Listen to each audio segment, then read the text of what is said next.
Thank you very much. It is great to be here, and it's great actually to have the opportunity to speak about key messages for advocacy. And every time I speak about advocacy, I always say things get more difficult for contextual reason, because again, information, word in a very difficult situation, everything impact.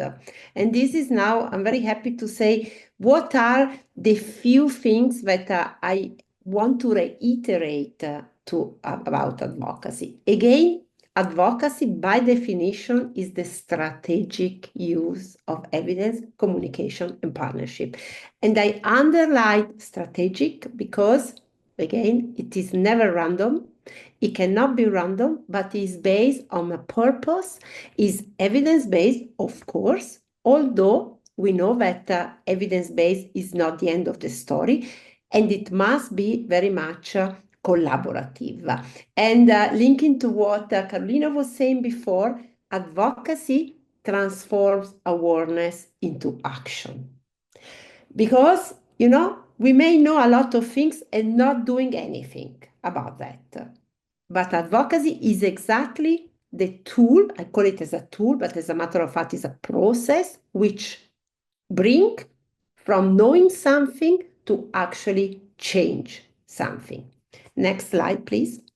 So the phases of advocacy, in order to change something, first of all, we need to know exactly the issue, the context and the stakeholders to whom we are talking. In communication, this is major, and I must say, sometimes it seems obvious, but it's not. Because very many times we speak, but with not a clear audience in mind. And we speak thinking about, oh, the message is so important that everybody will listen. Actually, no. Not everybody will listen unless we do not identify to whom we want to speak and how we have to speak to these stakeholders. And clearly articulate what we want to change, what we want to achieve. And it cannot be, it's like in health campaign, we want people who take care better about their health. What does it mean? From an advocacy perspective, zero, nothing. Because we need to understand in this field what is the concrete step that I want to make. And after identify this, then I can develop a message which is tailored. Today, I was talking to some psychologists about this, behavioral psychologists, and they were saying exactly this point. We need to address behavior, and to address behavior, we cannot be generic, but here, in the context, we need to convince, could be politician, could be other type of stakeholders, to do something. And in order of that, we need to speak a language which is relevant not for us, because everything of what we do is relevant for us, but it has to be relevant for those we are talking to.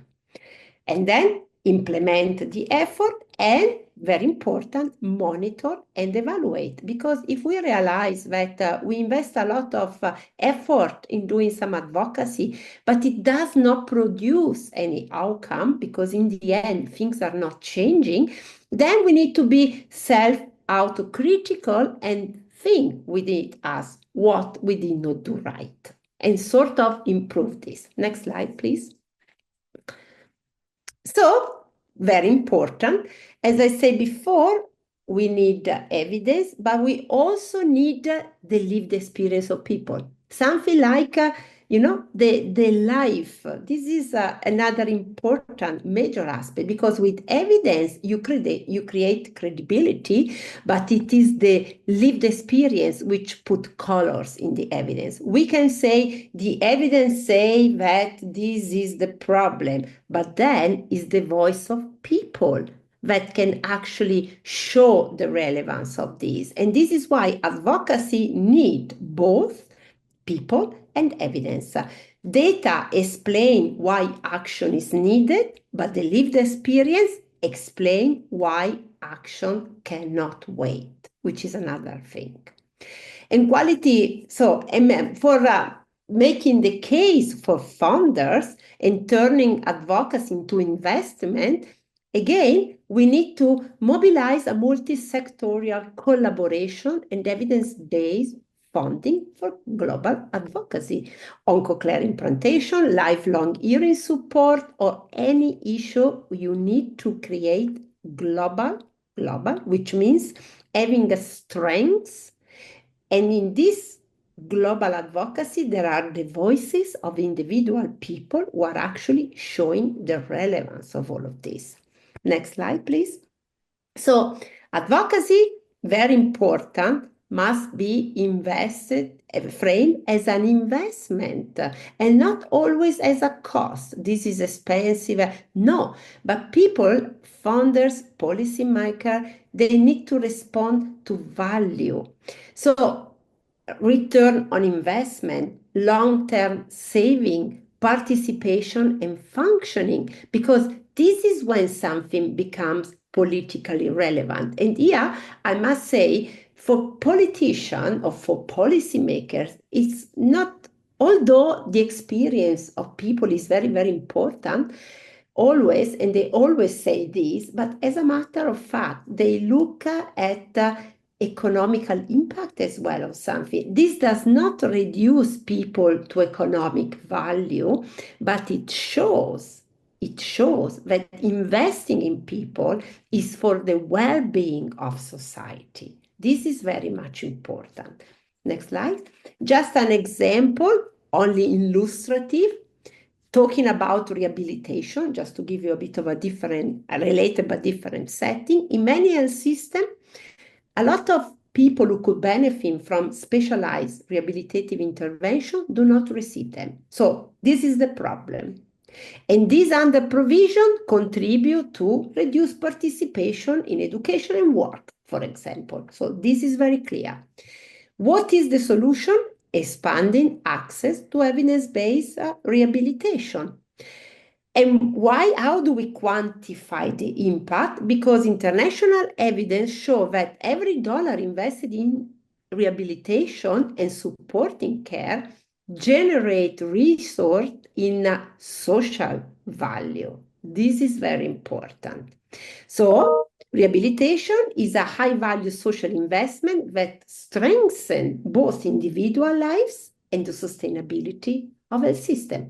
So, you need to play the individual and the societal argument. Next slide, please.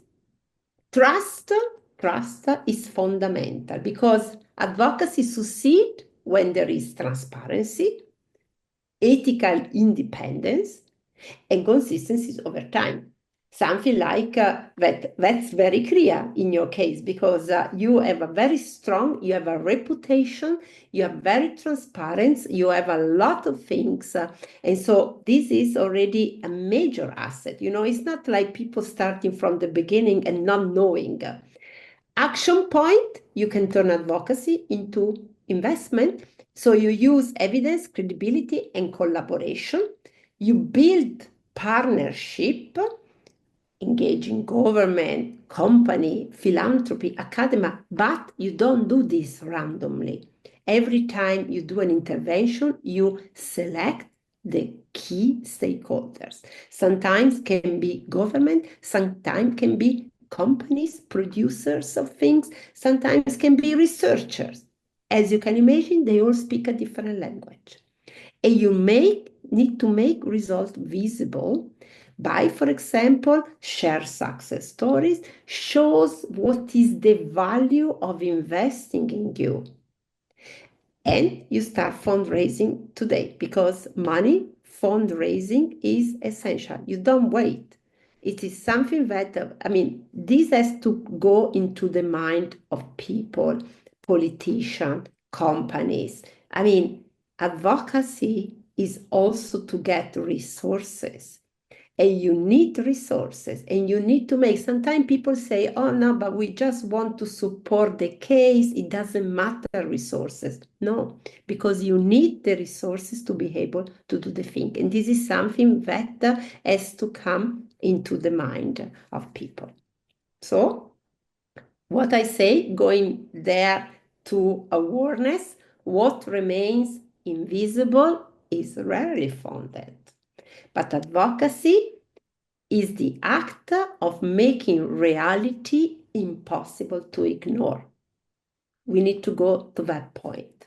Thank you very much.